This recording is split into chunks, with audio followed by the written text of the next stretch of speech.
बिस्मिल्लाहिर्रहमानिर्रहीम, अस्सलाम वालेकुम।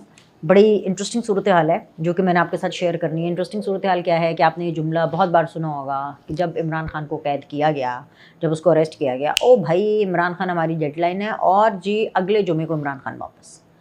फिर जी अगला जुमा आता था, इमरान खान नहीं जेल से बाहर, ये अगले जुमे इमरान खान बाहर आ जाएगा, फिर अगले जुमे इमरान खान, ये जुमा करते करते करते करते हफ्ते हो गए, हफ्ते महीनों में बदल गए, महीने सालों में बदल गए और अब 3 साल हो गए। मतलब कि पिछले 1 साल से तो वो जो एक लारा लप्पा लगाया होता था ना कि जी ये वाली ईद इमरान खान अपनों में करेंगे, ये वाली जो ईद है इमरान खान बनी गाला में आके करेंगे, या ये वाली ईद जो है इमरान खान ज़बान पाक में आके करेंगे, ऐसा कुछ नहीं। 3 साल हो गए इमरान खान को जेल में। और मज़े की बात यह है, हर किसी का जेल जाना मज़े की बात तो नहीं होती, लेकिन मज़े की बात वो है जो मैं अब आपको बताने लगी हूँ कि कौमी सियासत इस वक्त मुस्लिम लीग नून और पाकिस्तान पीपल्स पार्टी के इर्द गिर्द ही घूम रही है। अब ऐसे में पाकिस्तान तहरीक इंसाफ वालों के पास क्या है उनके पास अपने कारकुनों को देने के लिए, तो उनके वही पुराना मंजन, वही अपने कारकुनों को ट्रक की बत्ती के पीछे लगाना, जिसके अंदर पाकिस्तान तहरीक इंसाफ माहिर है कि जी अपने कारकुनों को उन्होंने ट्रक की बत्ती के पीछे लगाया है। और ट्रक की बत्ती के पीछे लगाने के लिए प्लानिंग चाहिए होती है। ये बहुत बड़ा काम होता है कि आप अपने कारकुनों को किस तरीके से ट्रक की बत्ती के पीछे लगाना है, और उसके लिए जो प्लानिंग की, वो प्लानिंग करने के लिए सर जोड़ने पड़ते हैं। सर जोड़ के बैठे और पता चला कि जी कई घंटों की मुशावरत, चाय पानी सब कुछ उसमें चल रहा था।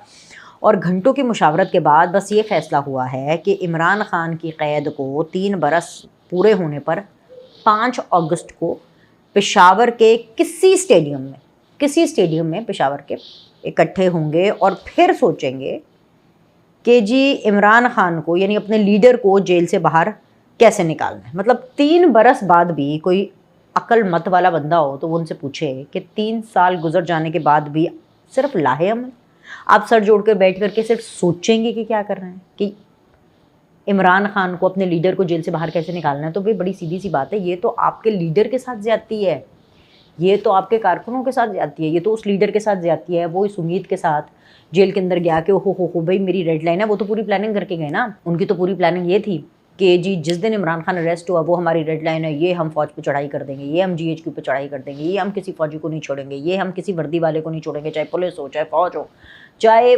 पाकिस्तान का कोई भी सिस्टम हो, कोई पाकिस्तान की कोई भी जो है वो शख्सियत हो, हमने उसको नहीं छोड़ना जो कि इमरान खान को जेल के पीछे देखने जाते हैं या इमरान खान के तर्ज़ सियासत से अग्री नहीं करती, चाहे उनका ताल्लुक फ़ौज से हो, चाहे उनका ताल्लुक सियासत से हो, चाहे उसका ताल्लुक अदलिया से हो, चाहे उसका ताल्लुक एंकर कम्युनिटी से हो, चाहे उसका ताल्लुक जर्नलिस्टिक कम्युनिटी से हो, जो कोई भी, मतलब कि ये तो था ना रेड लाइन है, तो बस अब जब रेड लाइन क्रॉस होगी तो फिर पता नहीं क्या से क्या नहीं हो जाएगा।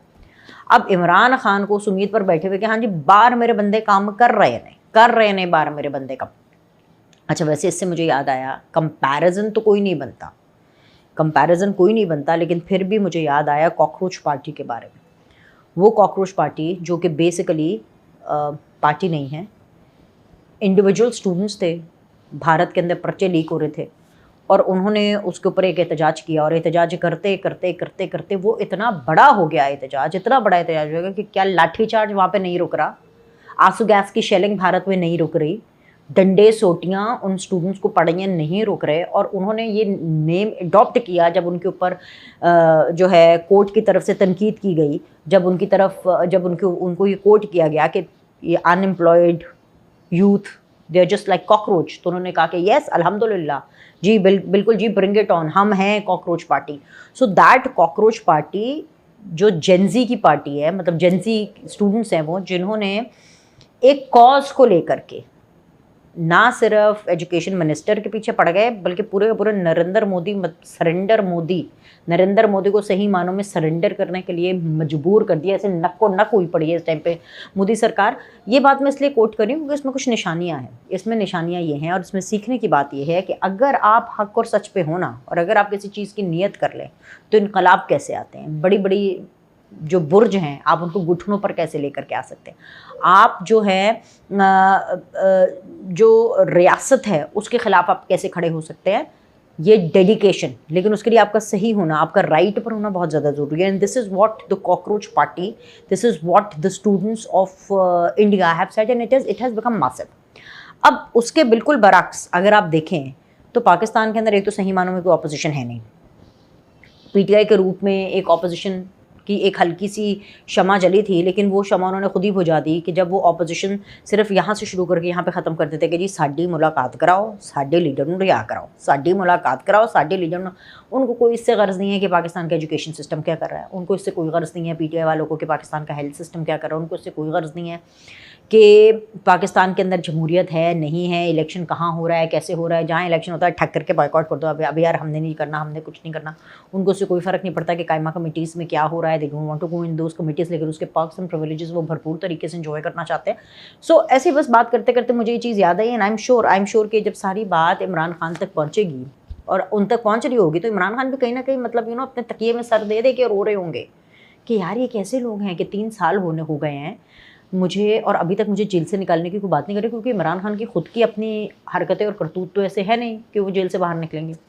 अब अदालतों पर ही इत्तेफाक करके बैठना है और एक्सेलरेटर पे पाँव दे के रखना है कि फ़ौज को गाली देने में कोई चूक ना हो जाए। बुग़्ज़ फ़ौज के अंदर चाहे वो सरेंडर मोदी के साथ ही क्यों ना मिल जाए, चाहे पूरा का पूरा परिवार, न्याजी परिवार ही क्यों ना सरेंडर मोदी के गुण गाने शुरू कर दे, लेकिन इन हालात के साथ तो कोई बीच का रास्ता तो निकलने नहीं वाला। ठीक है, अब जहाँ तक बात रहेगी अदालतों की, तो जब अदालतों में मुकदमात लगेंगे एज़ पर इनकी जो भी पेपर वर्क होगा, जो भी इनके सबूत शवाहिद होंगे, उसकी बेस के ऊपर जो है वो इनके फैसले होंगे। तो इनकी करतूतें, इनकी हरकतें तो बहुत जल्दी बाहर आने वाली है नहीं। 3 साल हो गए, मतलब इससे और क्या, मतलब अगले 2 साल में अगर पाकिस्तान के अंदर इलेक्शन हो रहे हैं, सो आई डोंट नो कि where Imran Khan will be at that point of time, क्योंकि मुझे अगेन 3 साल 5 अगस्त को, उसके बाद मज़ीद 1-1.5 साल मुझे इमरान खान बाहर आते हुए दिखाई नहीं दे रहे।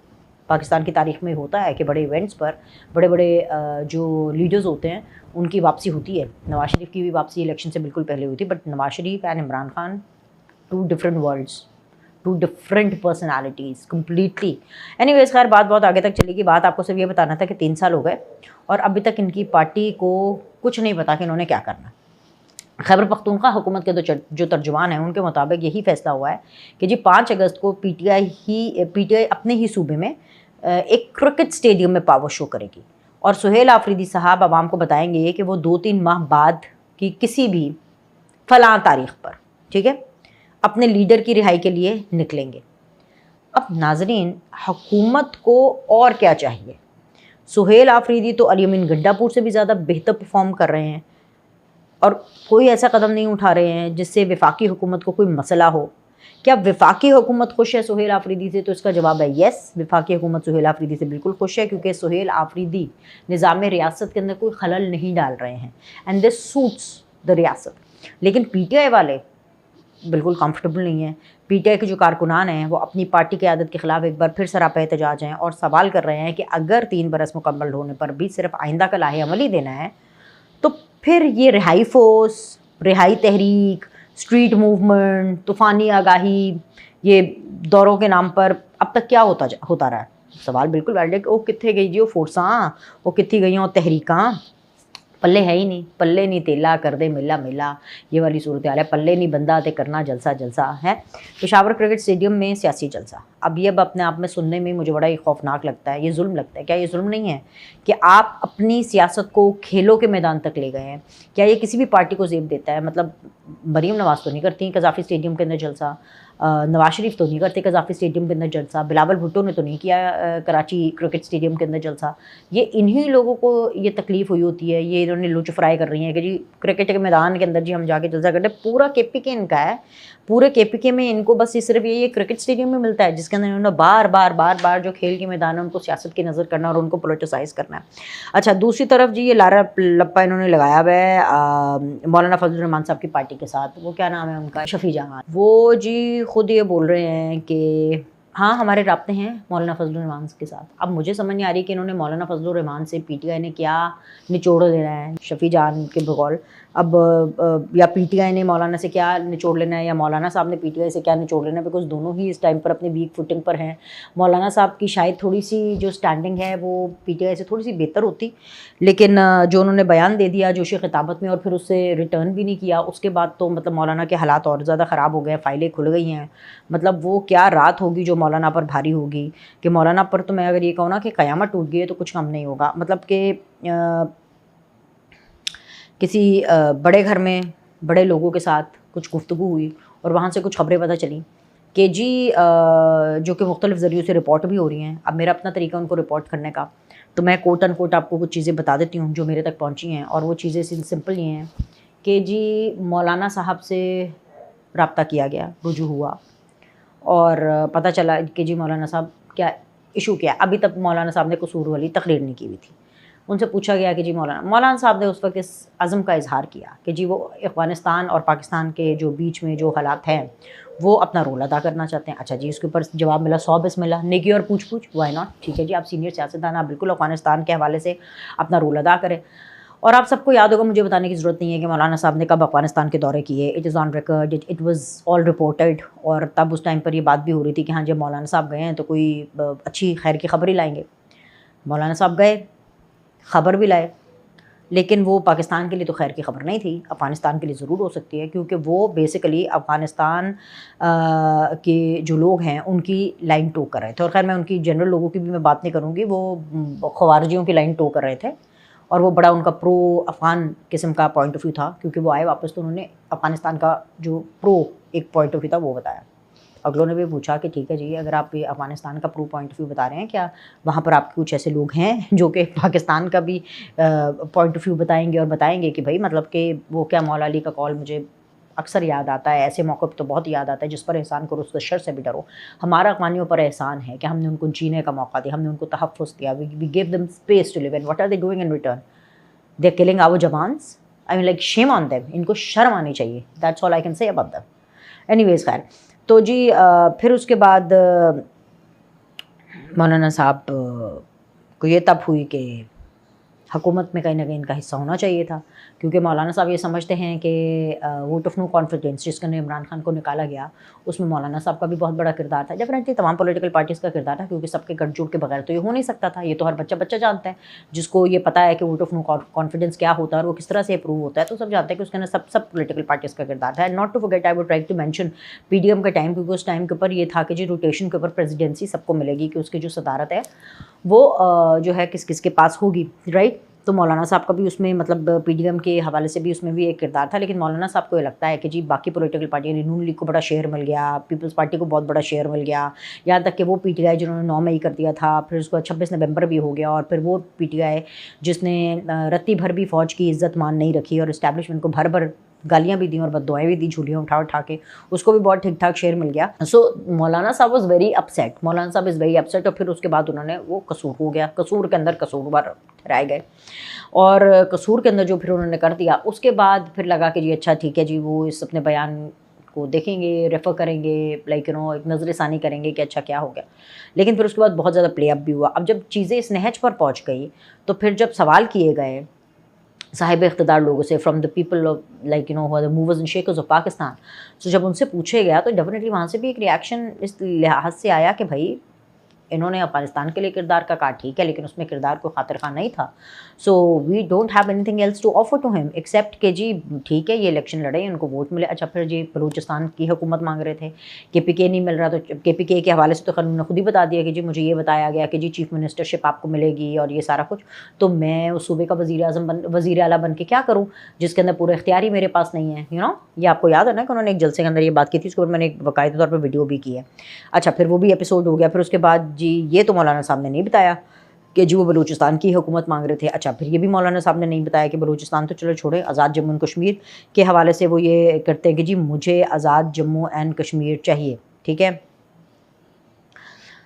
आप ज़रूर ले लें आज़ाद जम्मू एंड कश्मीर, बिल्कुल लें, शौक़ से लें, मतलब वहाँ पर तो वैसे भी कमी देखी गई है, क्योंकि सिर्फ नून लीग और पीपल्स पार्टी, आप बिल्कुल लें, लेकिन आप वहाँ पर अपने कैंडिडेट्स तो खड़े करें। ऐसा कोई जादू तंत्र मंत्र तो हो नहीं सकता ना कि आप कैंडिडेट ही ना खड़े करें और आप 1 या 2 करें, और वो भी मतलब आप किसी जगह पर विड्रॉ कर लें या ना खड़ा करें, मतलब आपने अपने पूरे कैंडिडेट्स खड़े करें, और फिर उसके बाद ऐसा तो हो नहीं सकता कि कहीं पे कैंडिडेट हो ना और ऊपर से कुल पड़ा जाए और जी सब कुछ हो जाए, ऐसे नहीं हो सकता।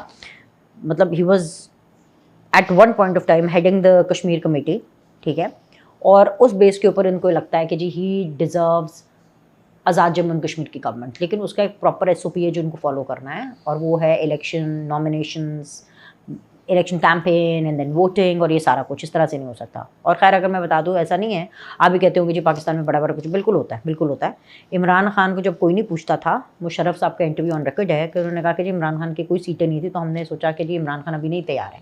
फिर बाकायदा तौर पर इमरान खान को तैयार किया गया। जब इमरान खान तैयार हुए उसमें भूख बढ़ी गई, उनकी फ़ैन फॉलोइंग के हवाले से, उनकी जो पॉपुलैरिटी के हवाले से एक फेक, एक इनऑर्गेनिक तरीके से हर जगह में, सिस्टम में, हर जगह में, चाहे टीवी चैनल्स हो, चाहे अखबारात हों, चाहे सियासत हो, चाहे फ़ौज हो, चाहे अदलिया हो, वहाँ पर अपने बंदे इस लिहाज से उनको आगे लाया गया जो कि इमरान खान की फ़ेक पॉपुलैरिटी के अंदर अपना किरदार अदा कर सकते, यानी कि पूरी एक उसको बनाया गया और फिर उसके बाद ये मौका आया कि ठीक है जी अब हम आपको वज़ीर-ए-आज़म बना देते हैं, ठीक है।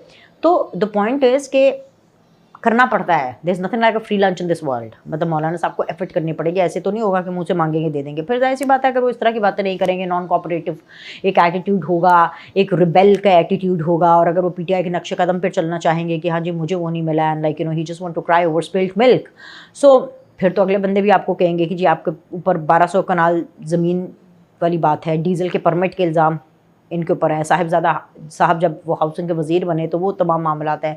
फिर वो कोई टोबैको फैक्ट्री के अंदर फेक टोबैको फैक्ट्री जो है उसके ऊपर रेड हुई, उस हवाले से जी एफबीआर में चले गए, और फिर डेफिनेटली बाद में एक करप्ट तरीन लोगों को ये जो है अब अपने सेनेटर मुंतखब कराते फिर रहे थे। तो ये सारी चीज़ें वो हैं जो कि बेसिकली अगले बंदे भी निकाल के यूँ ठक करके मुँह पे मारते हैं कि भाई ये लो, ये लो, ये लो, file number 1, file number 2, file number 3, file number 4, हर एक की फ़ाइलें तैयार है। वो मुझे याद आ जाते हैं, मुझे फैसल वाजा साहब, फैसल वाजा ने भी रिसेंटली नहीं बोला था बड़ी फ़ाइलें तैयार हैं, निकलने वाली हैं, सबके बारे में निकलने वाली हैं। तो बस ये सारी सूरत हाल है। अब मैं तो सिर्फ यही कहूँगी अल्लाह ताला हम सबका हामी नासिर हो, और जो भी पाकिस्तान के लिए हो वो बेहतरीन हो, कमाल हो और धमाल हो। इंशाअल्लाह ताला आपसे अगली वीडियो में मुलाकात करेंगे। अल्लाह हाफ़िज़।